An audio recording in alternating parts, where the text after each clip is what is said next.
This is an extract from Gerald Durrell's book, My Family and Other Animals, and is accompanied by a cockatiel. He's a boy of about 10, and he's on Corfu, and he's talking about scorpions in the wall. By means of my sudden and unexpected assaults on the wall, I discovered quite a bit about the scorpions. I found that they would eat bluebottles, though how they caught them was a mystery I never solved, grasshoppers, moths, and lacewing flies. Several times I found them eating each other, a habit I found most distressing in a creature otherwise so impeccable. By crouching under the wall at night with a torch, I managed to catch some brief glimpses of the scorpions' wonderful courtship dances. I saw them standing, claws clasped, their bodies raised to the skies, their tails lovingly entwined. I saw them waltzing slowly in circles among the moss cushions, claw in claw. But my view of these performances was all too short, for almost as soon as I switched on the torch, the partners would stop, pause for a moment, and then, seeing that I was not going to extinguish the light, they would turn round and walk firmly away, claw in claw, side by side. They were definitely beasts that believed in keeping themselves to themselves. If I could have kept a colony in captivity, I would probably have been able to see the whole of the courtship. But the family had forbidden scorpions in the house, despite my arguments in favour of them. Then one day I found a fat female scorpion in the wall, wearing what at first glance appeared to be a pale fawn fur coat. Closer inspection proved that this strange garment was made up of a mass of tiny babies clinging to the mother's back. I was enraptured by this family, and I made up my mind to smuggle them into the house and up to my bedroom so that I might keep them and watch them grow up. With infinite care, I manoeuvred the mother and family into a matchbox and then hurried to the villa. It was rather unfortunate, just as I entered the door, lunch should be served. However, I placed the matchbox carefully on the mantelpiece in the dining room so that the scorpions should get plenty of air, and made my way to the dining room and joined the family for the meal. Dawdling over my food, feeding Roger surreptitiously under the table, and listening to the family arguing, I completely forgot about my exciting new captures. At last, Larry, having finished, fetched the cigarettes from the drawing room, and lying back in his chair, he put one in his mouth.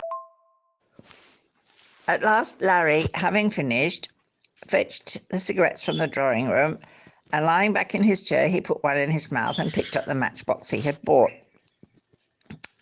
Oblivious of my impending doom, I watched him interestedly as, still talking glibly, he opened the matchbox. Now, I maintain to this day that the female scorpion meant no harm. She was agitated and a trifle annoyed at being shut up in a matchbox for so long, and so she seized the first opportunity to escape. She hoisted herself out of the box with great rapidity, her babies clinging on desperately, and scuttled onto the back of Larry's hand. There, not quite certain what to do next, she paused, her sting curved up at the ready.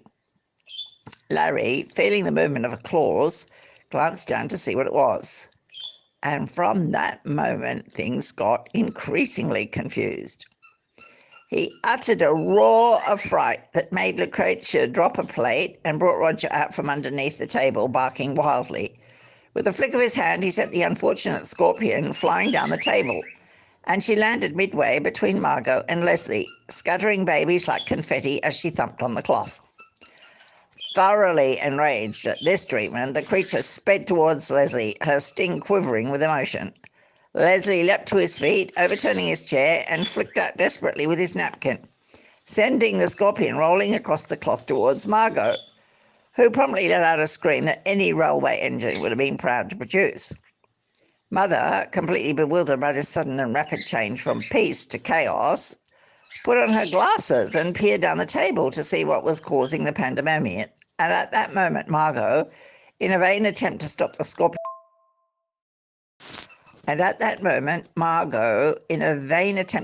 scorpion's advance, hurled a glass of water at it.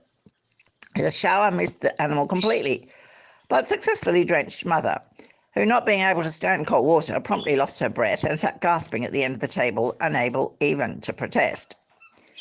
The scorpion had now gone to ground under Leslie's plate, while her babies swarmed wildly all over the table.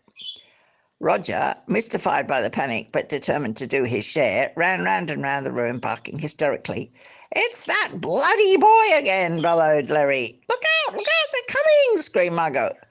"All we need is a book," roared Leslie. "Don't panic, hit 'em with a book." "What on earth's the matter with you all?" Mother kept imploring, mopping her glasses. "It's that bloody boy, he'll kill the lot of us. Look at the table, knee-deep in scorpions. Quick, do something, look out. Stop screeching and get a book, for God's sake. You're worse than the dog. Shut up."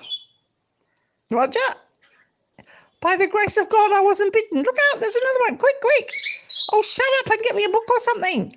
"How did the scorpions get on the table, dear?" "That bloody boy. Every matchbox in the house is a death trap."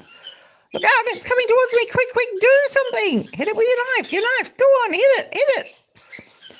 Since no one had bothered to explain things to him, Roger was under the mistaken impression that the family was being attacked and that it was his duty to defend them.